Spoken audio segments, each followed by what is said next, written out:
buenos días, gracias por la invitación. Al contrario, doctor, muchas gracias a usted por tomarnos la llamada. Platíquenos, ¿qué nos puede decir al respecto de que sea el paquete económico más elevado de la historia? Bueno, yo creo que si nosotros observamos durante los últimos años, prácticamente en todo lo que vemos es un paquete económico que tiene ingresos y gastos cada vez más altos. Es decir, al final del día lo que esto muestra son dos cosas, que en realidad el gobierno federal y en general todo el sector público mexicano, al menos durante la última década, siempre ha contado con más recursos. Aquí el punto siempre va a ser cómo los va a ejercer para garantizar que esos recursos adicionales acaben generando y resolviendo los grandes pendientes del país, es decir, el pendiente del crecimiento, de educación, de seguridad, de salud. Entonces, en ese sentido, tenemos un paquete histórico, ahora lo importante va a ser que obtenga resultados históricos. Claro. Doctor, ¿qué hay del pago de impuestos en las aplicaciones? ¿Realmente hay un pago de impuestos? Porque mucho se decía que ya no iba a haber aumento, ¿no?, en los impuestos, y vemos que una de las pretensiones del gobierno es que aplicaciones como Netflix, Uber, entre otras, paguen impuestos. Bueno, yo creo que al final del día lo que estamos observando es, y no es un juego de palabras, es al final de cuentas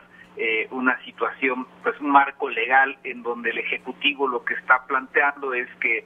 ciertas actividades productivas que no estaban siendo gravadas o que tenían una tasa cero, pues ahora empiezan a tener que pagar el tributo, es decir, que paguen impuestos. Entonces, en este sentido, me parece que el mensaje es muy claro. El gobierno federal requiere de más recursos para el siguiente año. La perspectiva económica que están presentando,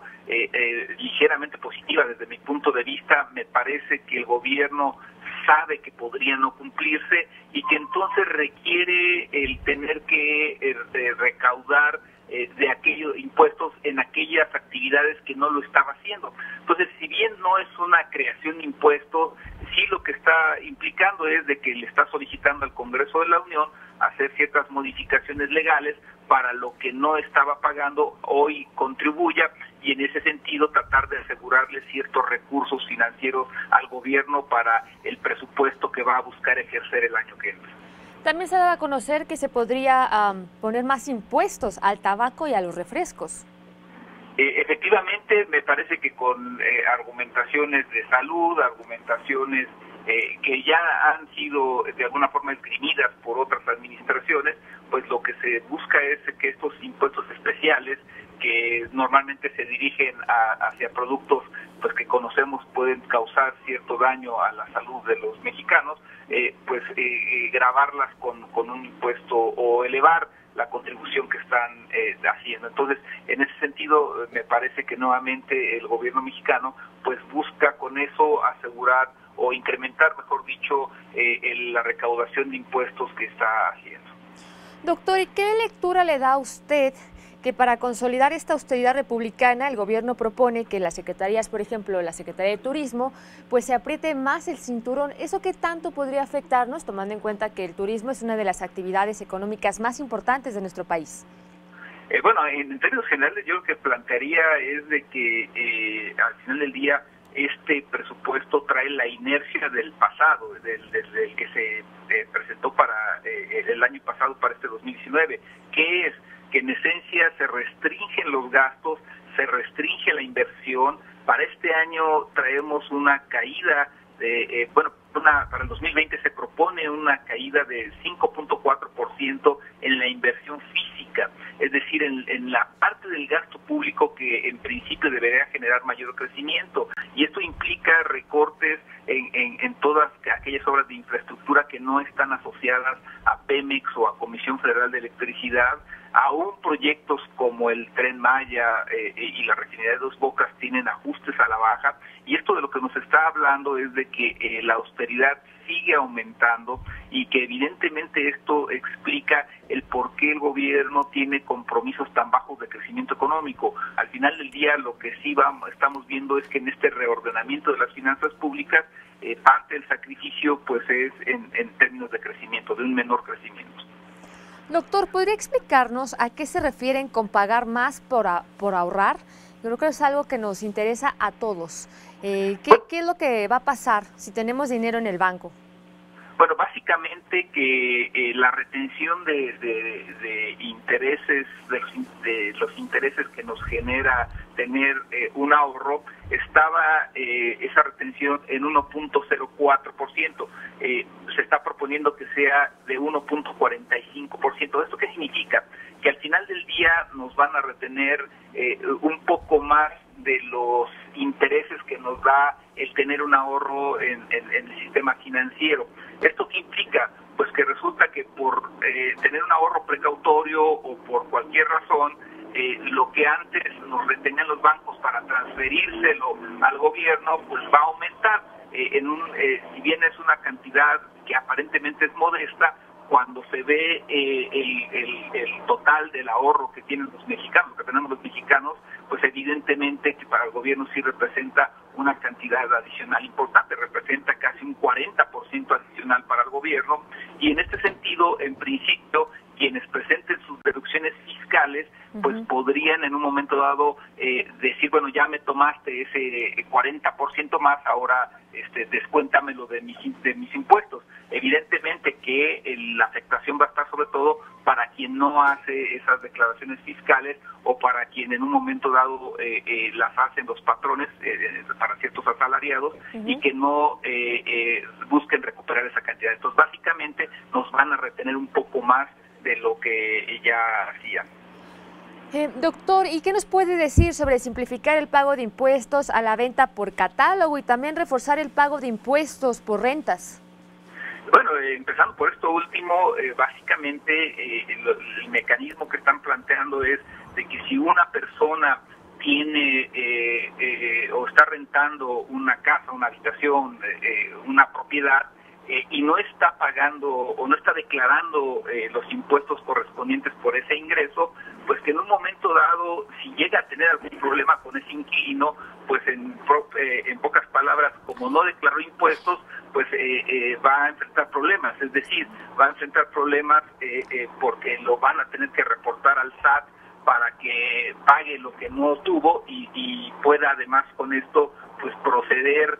su reclamo, que puede ser de otra índole, por este inquilino al que le está arrendando y por lo cual no está declarando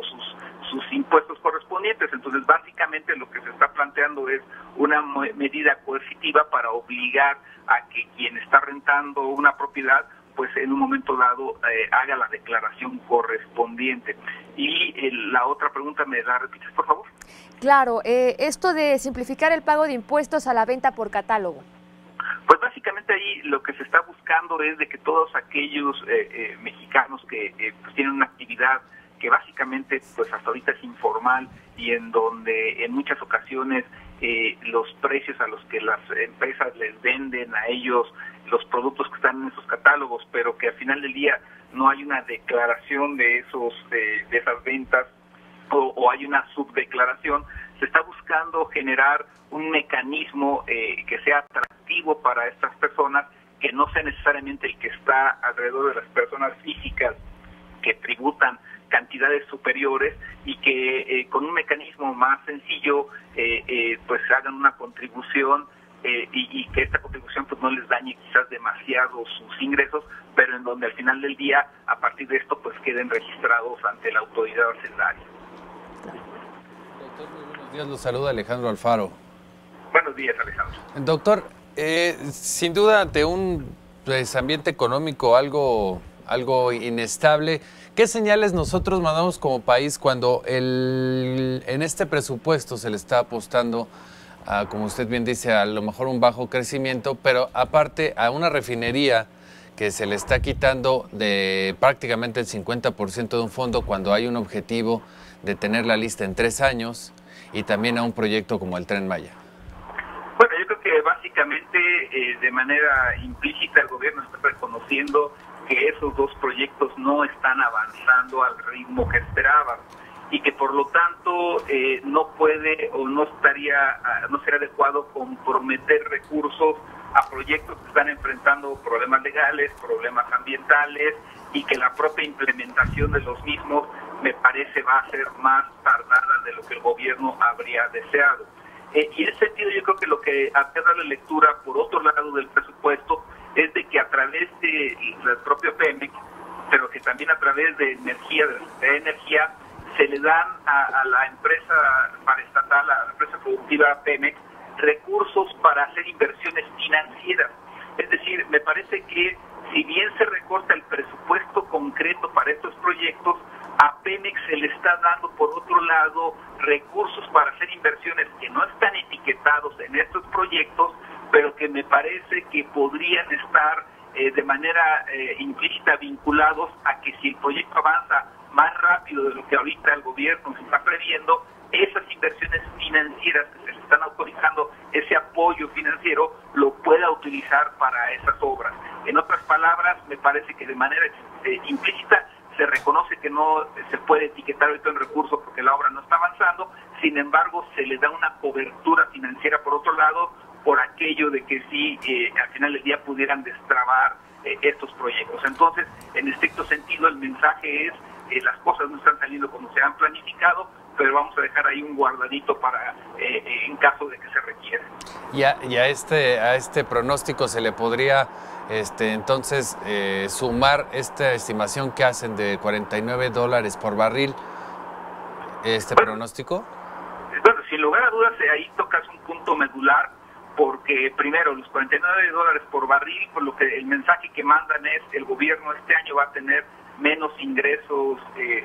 por el lado del precio del petróleo, y lo está buscando compensar al presentar que la plataforma de producción de Pemex va a crecer de petróleo en México, porque ya no nada más es Pemex, va a crecer en más de 200,000 barriles diarios, es decir, la caída en el precio del petróleo la buscan compensar con mayor producción, y ahí es en donde habrá que observar si realmente el sistema petrolero mexicano tiene la capacidad para generar ya ese incremento en la producción, que es más de 10% adicional a lo que se tuvo o lo que se está teniendo en 2019. Ahí es un elemento de duda, y en donde si eso no sale como se está planificando, el primer afectado sería el gobierno por los ingresos petroleros que serían menores. Doctor, ¿algo más que nos quiera compartir? Pues nada más que dentro de todo esto el gobierno sigue confiando en el crecimiento económico. Vemos que el escenario para el cierre del 2019 y el 2020 sigue siendo optimista en esa materia, y habrá que observar si para este año sí se tiene la capacidad de alcanzar el crecimiento de 2% que se planea, porque al final del día el principal afectado de que ello no ocurra pues son las finanzas públicas.